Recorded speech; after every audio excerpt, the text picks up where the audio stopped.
Hello friends, রাজা pigeons লফটের চ্যানেলে আপনাদের সবাইকে অনেক অনেক স্বাগত। আশা করি আপনারা ভালো আছেন, সুস্থ আছেন এবং আপনাদের পায়রারাও ভালো আছে, সুস্থ আছে। তো বন্ধুরা, আপনারা দেখছেন যে গরম কী হারে বাড়ছে, আগামী দিনে গরম আরও বাড়বে।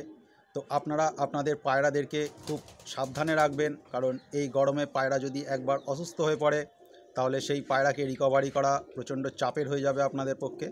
কারণ এই গরমে পায়রার শরীরে যদি জল শুকিয়ে যায় সেক্ষেত্রে পায়রাটা আস্তে আস্তে ঝিমিয়ে যাবে, পায়রা খাওয়া ছেড়ে দেবে, পায়রার শুকারোগ লেগে যাবে। তো আপনারা খুব সাবধানতার সঙ্গে আপনাদের পায়রাদেরকে দেখাশোনা করবেন যাতে পায়রারা ভালো থাকে, সুস্থ থাকে। আমি অনেক রকম টিপস আপনাদের সঙ্গে শেয়ার করে রেখেছি, বিভিন্ন ধরনের ঠান্ডা জল, খাবার, বিভিন্ন ধরনের খেল। আপনারা খুব সাবধানতার সঙ্গে সেগুলো আপনাদের পায়রাদের ওপর অ্যাপ্লাই করবেন। যে হারে গরম পড়ছে তাতে এই অবলা প্রাণীগুলোর ওপর আপনারা অযথা চাপ দেবেন না, এতে সেই প্রাণীগুলোর প্রচণ্ড হয়তো ক্ষতি হতে পারে। তারা হয়তো মুখে বলতে পারবে না, কিন্তু তাদের ভেতরে যে কষ্টটা হবে সেটা শুধুমাত্র তারাই অনুভব করবে, আপনারা হয়তো অনুভব করতে পারবেন না বা আমিও হয়তো পারবো না। তো আমি এটাই আপনাদেরকে বলবো যে আপনারা খুব সাবধানতার সঙ্গে আপনাদের পায়রাদেরকে রাখবেন। প্রচণ্ড পরিমাণে গরম বাড়ছে, আগামী দিনে গরম আরও বাড়বে।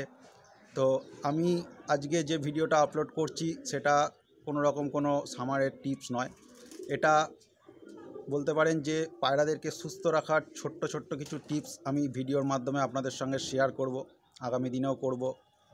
তো এটা শুধু ওড়ান পায়রার ক্ষেত্রে নয়, আপনি আপনার লফটের সমস্ত পায়রার ক্ষেত্রেই অ্যাপ্লাই করতে পারেন এই ছোটো ছোটো টিপসগুলো।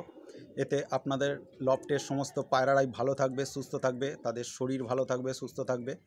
তো আমি যে ছোটো ছোটো টিপসগুলো আপনাদের সঙ্গে শেয়ার করব সেগুলো আমি নিজেও আমার পায়রাদের ওপর অ্যাপ্লাই করি এই গরমকালে।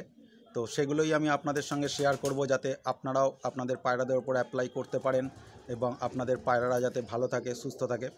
তো চলুন একটি ছোট্ট ক্লিপিংসের মাধ্যমে আমি আপনাদেরকে দেখাচ্ছি যে আমি কীভাবে আমার পায়রাদেরকে এই গরমে সুস্থ রাখি। তো আজকে একটি ছোট্ট ক্লিপিংসের মাধ্যমে আমি আপনাদেরকে দেখাবো যে আমি আমার পায়রাদেরকে কি খাওয়াই, কি জলে দিই। তো আপনারা ভিডিওটি দেখতে থাকুন এবং ক্লিপিংসটি দেখতে থাকুন যে আমি কি জলে মেশাচ্ছি বা কি দিয়ে জল তৈরি করে পায়রাদেরকে দিচ্ছি এই গরমে, যাতে পায়রারা ভালো থাকে, সুস্থ থাকে। তো আপনারা ভিডিওটা দেখতে থাকুন। শুভ বিকাল বন্ধুরা, আশা করি আপনারা ভালো আছেন, সুস্থ আছেন এবং আপনাদের পায়রারাও ভালো আছে, সুস্থ আছে। তো বন্ধুরা, আজকে একটি ছোট্ট টিপস আপনাদের সঙ্গে শেয়ার করছি। এখানে যেটা দেখছেন একটা পাতিলেবু, যাকে আমি মাঝখান থেকে দুটুকরো করে নিলাম। করে নেওয়ার পর তার রসটা আমি সম্পূর্ণরূপে জলের মধ্যে মিশিয়ে দিচ্ছি। আমার 1 লিটারের থেকে একটু বেশি জল লাগে, তাই আমাকে গোটা পাতিলেবুটাই দিতে হবে। আপনারা যদি 1 লিটার জল ইউজ করেন তাহলে একটা পাতিলেবুর অর্ধেক এবং তার অর্ধেকের অল্প একটু রস আপনারা ব্যবহার করতে পারেন। এরপর আপনারা যেটা করবেন, এর মধ্যে অল্প পরিমাণে নুন মিশিয়ে দেবেন, যে নুন আমরা খাই ঘরে। তো মিশিয়ে দেওয়ার পর জলটাকে আপনারা ভালো করে গুলে নেবেন। গুলে নেওয়ার পর পায়রাকে আপনারা এটা দিয়ে দেবেন। দিয়ে দেওয়ার পর আপনারা দেখবেন পায়রা খুব ভালোভাবে এই জলটা খাবে। এই জলটা পায়রাকে দেওয়ার একটাই কারণ, এতে পায়রার শরীরের জলের ভারসাম্যতা রক্ষা হবে, পায়রার শরীর ঠান্ডা থাকবে এবং পায়রা ডিহাইড্রেশনের হাত থেকে রক্ষা পাবে। ধন্যবাদ। তো বন্ধুরা, আপনারা দেখলেন আমি জলে পাতিলেবুর রস দিলাম এবং নুন দিলাম।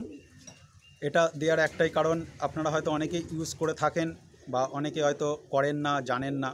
তো এটা আপনারা যারা নতুন আছেন তারা অবশ্যই এই গরমকালে পায়রাদের ওপর অ্যাপ্লাই করবেন। এতে আপনাদের পায়রাদের শরীরের জলের ভারসাম্যতা রক্ষা হবে, পায়রা ডিহাইড্রেশনের হাত থেকে রক্ষা পাবে, পায়রার শরীর ঠান্ডা থাকবে।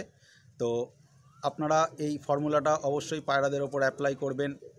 বিকালবেলা যখন আপনারা খেতে দেবেন আপনাদের সব পায়রাদেরকে লফটের, এই প্রসেসে লেবুর জল এবং নুন দিয়ে অল্প করে গুলে আপনারা আপনাদের পায়রাদেরকে দেবেন। এতে পায়রারা ভালো থাকবে, সুস্থ থাকবে, পায়রাদের শরীর ঠান্ডা থাকবে, পায়রাদের ডিহাইড্রেশন হাত থেকে পায়রারা রক্ষা পাবে, পায়রাদের শরীরে জলের ভারসাম্যতা রক্ষা পাবে।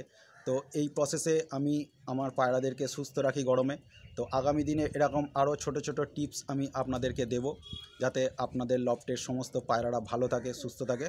তো বন্ধুরা, ভালো থাকবেন, সুস্থ থাকবেন এবং আপনাদের পায়রারাও যাতে ভালো থাকে, সুস্থ থাকে সেই কামনা করি।